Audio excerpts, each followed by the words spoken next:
So here's another Take 5 on Friday. Do you ever feel like you're being overexposed? I've seen myself on these screens on the YouTubes and the teamings and everything we do, but I have to tell you, we are being forced at EPRA to be in a digital community. And that's what our goal was long term. We had expected to grow the organization through events, one-day experiences, and then a 3-day summit.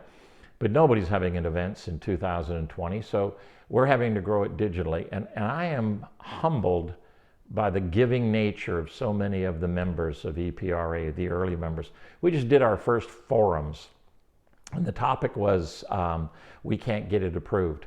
We had Larry Bryant from Domtar, we had Chip Angus from SD Myers, their reliability team, and we had Martin Robinson from Iris. If you get a chance, listen to it. It'll be up soon. It may not be posted yet, but it'll be up soon, about an hour long. But if you really listen to it, the insights from those people on how to get things approved, and that is true both the COVID environment that we're in and any environment.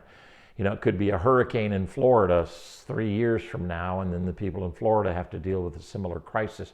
Right now, we just happen to have a global crisis. But what I want to encourage all of us is there are givers and there are takers.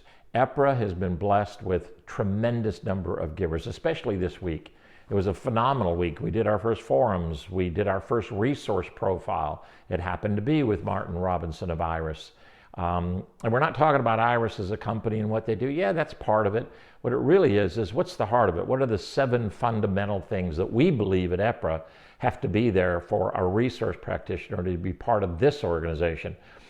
We had late last week, even before I taped this, we had an individual contact us, and they had 2 people on there. They wanted to know about this resource practitioner thing. And you could tell the first 10, 15, maybe even 20 minutes of it, they were the buyers, and supposedly Rachel Linke, who's our manager of member services, we were the sellers. And something felt wrong to me in that. And suddenly I said, time out. Maybe you have us confused with an organization where we treat you like a vendor, and you gotta come in, and then we'll tell you how many people will give you access to our customers and how you get to build your business. That's not what being a resource practitioner is all about. If you want to do that, just be a member. But I can promise you, we will protect our practitioners from people just trying to sell them stuff. But here are 7 principles that we want you to think about, fundamentals that we want you to think about. And come back and let us know what you think about those. The first one was, how does your mindset in your company, what you bring to it, how do you help bring safety and reliability together as the 2 sides of the same coin? Dead silence. After a few of these, suddenly the president of the company said, I think I get it. I know the man well. And he got it.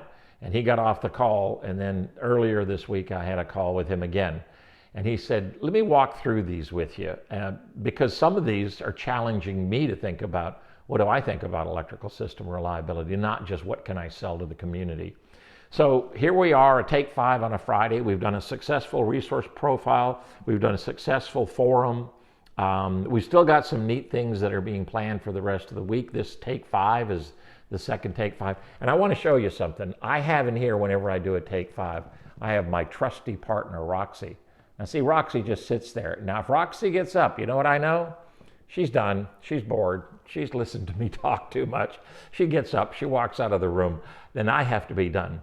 But with that said and done, this has been a Take 5 from EPRA.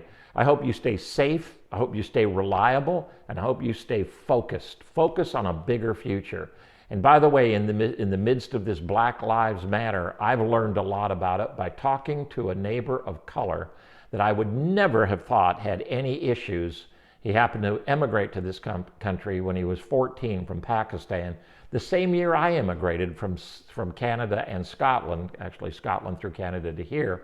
So we had a lot in common. We both live in the same neighborhood. He's got a better house than I got. But we've been neighbors. We're not friends, but we've been neighbors. He's got 5 kids. And I asked him, we were standing over the fence, socially distanced, And I just said to him, you know, the whole thing about that. And I said, what has been your experience? And he got a look on his face. He said, I cannot tell you the number of times because of the color of my skin and my accent. I cannot tell you the number of times that I have been mocked, I've been mimicked, and even today, even though I am a doctor and I'm an accomplished doctor, you still get that look. You still get that, you know, as a movie that he saw and I saw once said, could you bring in a real doctor? That didn't mean a doctor of color. And I can imagine how that would hurt him. Really makes me think. So let's think about it. Let's see what we can do to change it. It's systemic, so it's going to take systemic change, and it's going to take a commitment from those of us who have the privilege of not having to have that problem. Not just saying, hey, that should be over with because a law was passed in 1964. Be blessed, be safe, be aware. Thank you.